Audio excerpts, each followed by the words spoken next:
நீயும் நானும் போவது காதல் என்ற பாதையில் சேரும் நேரம் வந்தது.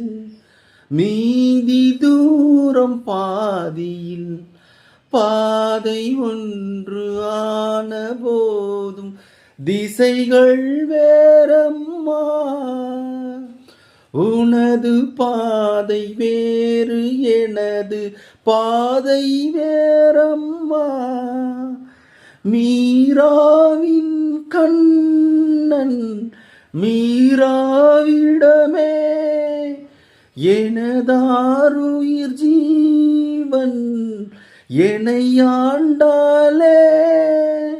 வாழ்க நீயும் வளமுடன் என்றும் வாழ்கவே.